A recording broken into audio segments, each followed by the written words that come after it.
ফিলিস্তিনিদের সমর্থনে আয়োজিত বৈশ্বিক কর্মসূচির অংশ হিসেবে বাংলাদেশ সহ বিভিন্ন দেশে পালিত হচ্ছে সংহতি প্রকাশ এবং দেশব্যাপী ধর্মঘট। এই কর্মসূচির মাধ্যমে গাজায় চলমান মানবাধিকার লঙ্ঘন, ইসরায়েলের হামলা এবং ফিলিস্তিনি জনগণের প্রতি আন্তর্জাতিক নীরবতার বিরুদ্ধে প্রতিবাদ জানানো হচ্ছে। বিস্তারিত থাকছে জান্নাতুন নাহার জেরির ডেস্ক রিপোর্টে।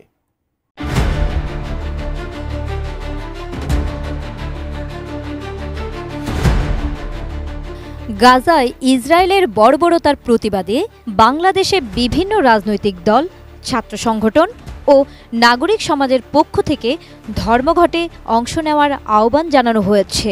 রাজধানী ঢাকাসহ দেশের বিভিন্ন শহরে মিছিল, সমাবেশ, মানববন্ধন এবং প্রতীকী অবস্থান কর্মসূচি অনুষ্ঠিত হয়।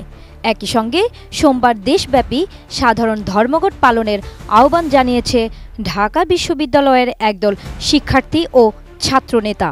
পাশাপাশি ইসরায়েলি পণ্য বর্জনের ডাক দিয়ে কাজকর্ম এবং শিক্ষা প্রতিষ্ঠান বন্ধ রাখার ঘোষণা দেওয়া হয়েছে।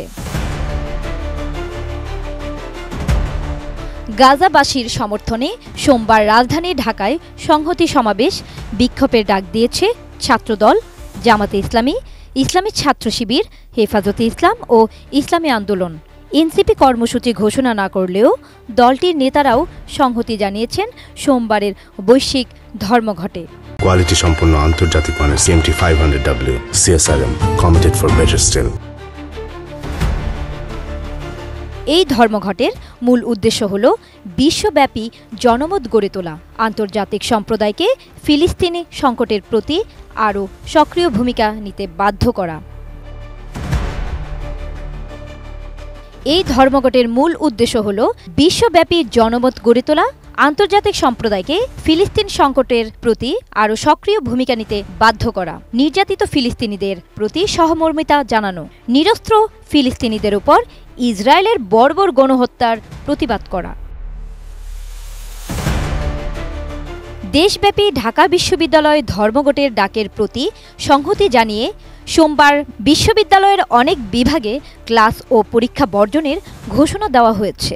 একই সঙ্গে ব্র্যাক ইউনিভার্সিটি, বাংলাদেশ প্রকৌশল বিশ্ববিদ্যালয়, চট্টগ্রাম প্রকৌশল ও প্রযুক্তি বিশ্ববিদ্যালয়, green university, IUBT, Northern university, east West university সহ বহু শিক্ষা প্রতিষ্ঠান গাজার প্রতি সংহতি জানিয়ে ক্লাস পরীক্ষা বর্জনের ডাক দিয়েছে। মার্চ ফর প্যালেস্টাইন নামের একটি প্ল্যাটফর্ম বাংলাদেশের সব শিক্ষা প্রতিষ্ঠানে গাজায় গণহত্যার বিরুদ্ধে এবং স্বাধীন ফিলিস্তিনিদের দাবিতে সোমবার বিকেলে ঢাকা বিশ্ববিদ্যালয়ের রাজু ভাস্কর্যের সামনে সংহতি ও বিক্ষোভ সমাবেশের ঘোষণা দিয়েছে। এ কর্মসূচি সফলের আহ্বান জানিয়ে নিজেদের ফেসবুক আইডিতে পোস্ট দিয়েছিলেন ইসলামী ছাত্র শিবিরের ঢাকা বিশ্ববিদ্যালয় শাখার সাবেক সভাপতি আবু সাদিক কায়েম। ছাত্র ইউনিয়ন ঢাকা বিশ্ববিদ্যালয় শাখার সভাপতি মেঘবল্লার বসু ফেসবুকে একটি ভিডিও বার্তায় সোমবার সারা দেশে ধর্মঘট পালনের আহ্বান জানায়। গণহত্যাকারী আওয়ামী লীগ নিষিদ্ধকরণ আন্দোলনের দুই সংগঠন মুসাদ্দেক আলী ইবনে মুহাম্মদ ও AB জুবায়েরও এই কর্মসূচি সফল করতে ঢাকা বিশ্ববিদ্যালয়ের প্রতিটি বিভাগের প্রতি আহ্বান জানান। এদিকে বাইতুল মোকাররমের উত্তর গেটে বিক্ষোভ করার ঘোষণাও দিয়েছিল জামাতে ইসলাম। গ্লোবাল স্ট্রাইক ফর গাজা কর্মসূচি পালনের আহ্বান জানিয়েছিল ইসলামী ছাত্র শিবির। বাংলাদেশ জাতীয়তাবাদী ছাত্রদল প্রতিবাদ কর্মসূচি ঘোষণা করেছে। ফিলিস্তিনিদের প্রতি সহমর্মিতা প্রকাশ করেছে সংগঠনটি। ছাত্রদল তাদের কর্মসূচির অংশ হিসেবে মঙ্গলবার সকাল 10:30টায় দেশের সব শিক্ষা প্রতিষ্ঠানের সামনে মুখে কালো কাপড় বেঁধে অবস্থান করবে এবং মিছিল বের করে শহরের প্রাণকেন্দ্রে সমন্বিত বিক্ষোভ সমাবেশ করবে। ফিলিস্তিন দখলদারি ও গণহত্যাকারী অবৈধ রাষ্ট্র ইসরায়েলকে থামাতে বৈশ্বিক জিহাদ অনিবার্য হয়ে পড়েছে জানিয়ে হেফাজতে ইসলামের আমির মুহিবুল্লাহ বাবুনগরী ও মহাসচিব মাওলানা সাজিদুর রহমান রবিবার যুক্ত বিবৃতিতে প্রতিবাদ জানায়। বাদ জোহর সারা দেশে বিক্ষোভের ডাক দিয়েছিল হেফাজত।